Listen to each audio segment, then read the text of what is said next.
है एक्सपोर्ट्स में गिरावट आई, उसके लिए कुछ बताया नहीं गया। एक्सपोर्ट्स कैसे बढ़ाएंगे ये बताया नहीं गया। विपक्ष यानी कि बजट को लेकर सीधा सवाल सरकार से पूछ रहा है। रमन सैनी इस वक्त हमारे साथ जुड़े हुए, जम्मू चलते हैं। और रमन, अंधेरा तो नहीं है वैसे जम्मू में, रात तो नहीं हो रहा हो, लेकिन अब अंधकार में दिख रहे हैं। बजट का प्रकाश हो चुका है, क्या कह रहे हैं जम्मू के लोग? देखिए, मैं एक होटल के अंदर मौजूद हूं और यहाँ पर जो फाइनेंस के एक्सपर्ट हैं वो मेरे साथ इसमें मौजूद हैं। भूपेश जी हैं, बत्रा साहब मेरे साथ मौजूद हैं और इनकी बारीकी से नज़र जो है वो इस पूरे बजट पर बनी हुई थी। क्या कुछ निकल कर आया है, क्या कुछ फायदा हुआ है? क्योंकि जिस तरीके से प्रधानमंत्री नरेंद्र मोदी ने मां लक्ष्मी का आह्वान जो है वो बजट से पहले किया था, वो बजट का जो टैक्स स्लैब आया है उसमें साफ तौर पर दिखाई दे रहा है, क्योंकि 5 लाख का एक बड़ा जंप है। किस तरीके से बाजार इस बजट को ले रहा है, उस पर बातचीत करने के लिए भूपेश जी हमारे साथ मौजूद है। सर, पहला रिएक्शन इस बजट के ऊपर आपका? सर देखिए, एक बड़ा सोचा समझा एक बजट आया है। जिस तरह की उम्मीद थी उससे कहीं गुना खरा उतर के आया हुआ है। मेजरली अभी अगर हम देखें तो उसमें एक टैक्स स्लैब के लिए मेजर रिलीफ दिया गया है, 7.5 से बढ़ा के सीधा 12 लाख तक का किया गया है। और मैं उम्मीद थी कि शायद इस बार 10 लाख तक का किया जाए, बट इन्होंने दिल खोल के इसको 12 लाख तक का किया है। इसका मतलब ये होता है कि अगर आपकी सालाना इनकम 12 लाख तक है और मासिक इनकम 1 लाख तक है, आपको कोई टैक्स नहीं देना। इससे अच्छा बेहतरीन चीज़ और क्या हो सकती है एक आम आदमी के लिए। बत्रा साहब भी हमारे साथ मौजूद है। बत्रा साहब, किस तरीके से बाजार इसे देख रहा है इस पूरे बजट को? देखिए, पॉजिटिव है, बजट बहुत ही पॉजिटिव है। एकदम 7 लाख से नील स्लैब से आपको सीधा 5 लाख का बूस्ट दिया गया है। स्टैंडर्ड डिडक्शंस होती हैं सैलरीड एम्प्लॉयज़ के लिए तो 75,000 की, तो अगर आप ओवरऑल देखें तो एक सैलरीड एम्प्लॉय के लिए 12,75,000 का देयर इज़ उस लिमिट तक कोई टैक्स नहीं है। उससे मार्केट का सेंटिमेंट बेटर होगा, स्पेंडिंग पावर बढ़ेगी, रिटेल बेटर होगा, लोगों के पास पैसा होगा तो ट्रैवल ज़्यादा करेंगे, टूरिज्म को बूस्ट मिलेगा।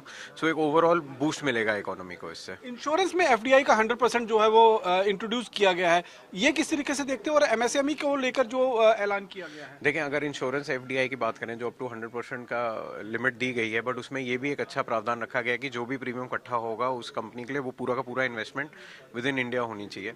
उससे आपकी इन्वेस्टमेंट बढ़ेगी, जॉब्स बढ़ेंगे और जीडीपी बेटर होगी हमारी। एमएसएमई जो है अप टू 36% कंट्रीब्यूटर है जीडीपी का, 47% कंट्रीब्यूटर है एक्सपोर्ट्स का। 5.5 करोड़ एमएसएमई रजिस्टर्ड हैं उद्यम पोर्टल पे, जो 7.5 करोड़ लोगों को एम्प्लॉयमेंट देते हैं हर साल।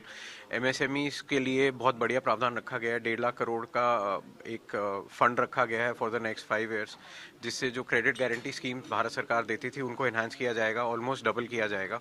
और जो माइक्रो इंडस्ट्रीज़ हैं उनमें 10 लाख इंडस्ट्रीज जो पोर्टल पे रजिस्टर्ड है उनको एक किसान क्रेडिट कार्ड के सिमिलर पैटर्न पे एक कोई स्पेशल क्रेडिट कार्ड दिया जाएगा, जिसमें वो अप टू 5 लाख का लोन अवेल कर सकते हैं। प्रधानमंत्री नरेंद्र मोदी ने इस बजट से ठीक पहले मां लक्ष्मी का आह्वान किया था। उन्होंने कहा था कि मां लक्ष्मी जो है इस बार सबको आशीर्वाद जो है वो देगी। तो लग रहा था कि कुछ ऐसा ही बजट होगा या जो अपेक्षाएं थी उससे बहुत ज्यादा ऊपर है? अपेक्षाओं से बहुत ऊपर है। हम तो एक्सपेक्ट कर रहे थे कि टैक्स स्लैब्स बेटर होंगे, बट इतना बढ़िया टैक्स स्लैब जो बढ़ाया गया है हमारे हिसाब से, क्योंकि इंडिया एक मिडिल क्लास ड्रिवन इकोनॉमी है।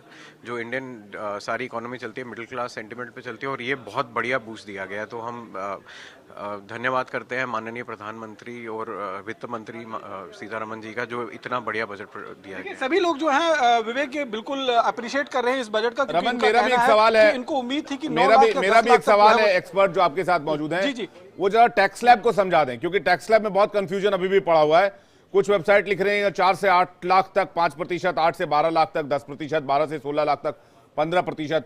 तो ये बहुत अभी भी कंफ्यूजन वाली स्टेट में है। कई चैनल्स पे भी ये चल रहा है कि टैक्स स्लैब अगर है तो वो 4 से 8 लाख तक 5% अभी भी है, तो वो फ्री कैसे है ये एक बार बताएं। बत्रा साहब, जिस तरीके से टैक्स का जो अनाउंसमेंट किया गया है कि 12 लाख तक जो है, उसमें कंफ्यूजन बहुत अभी भी है। कुछ लोग लिख रहे हैं जो एक्सपर्ट हैं कि 4 से लेकर 8 लाख तक एक परसेंटेज होगी। क्या कुछ आपको अभी तक जो है बजट में? देखिए, जैसा कि मैडम ने कहा है कि जो एक डिटेल्ड बिल आएगा वो अगले हफ्ते आएगा। जब वो बिल होगा तो उससे पता चलेगा, क्योंकि जो अभी हम सब ने सुना उसमें तो यही कहा गया है कि लिमिट अप टू 12 लाख है।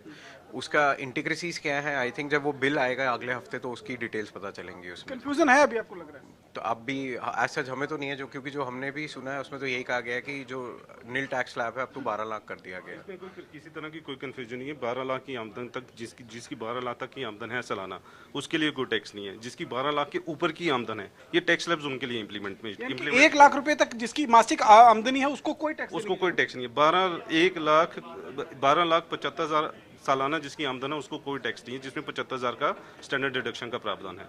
देखिए विवेक, बिल्कुल निश्चित रूप इनका कहना है कि 12,75,000 जिसकी सालाना इनकम है उनको किसी तरीके की कोई टैक्स देने की जरूरत नहीं है, लेकिन इनका ये भी कहना है कि अगले हफ्ते तक जो है ये पूरा बिल जो है वो सामने आएगा और उसके बाद इसके बीच में क्या कुछ कॉन्सिक्वेंसेस हैं उसको जो है पढ़कर जो है उसको रमन, इसमें थोड़ी क्लैरिटी ये मिल रही है कि 12 लाख तक कोई टैक्स नहीं देना है, पहली बात में।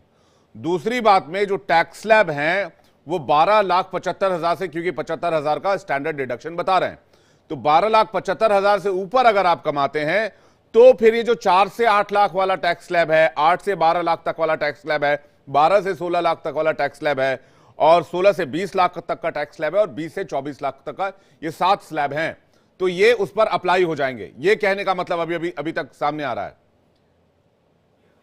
बाकी जो व्यापारियों के लिए, एमएसएमईज के लिए, रमन एक बार रिएक्शन ले लीजिएगा, एमएसएमईज के लिए, व्यापारियों के लिए ये बजट कैसा रहा है? ये बजट स्टार्टअप्स के लिए भी बहुत बड़ी घोषणाएं की गई हैं, तो उद्योग के लिहाज से और रोजगार के लिहाज से, क्योंकि विपक्ष रोजगार को लेकर सवाल पूछ रहा है, कह रहा है इसमें रोजगार नहीं है।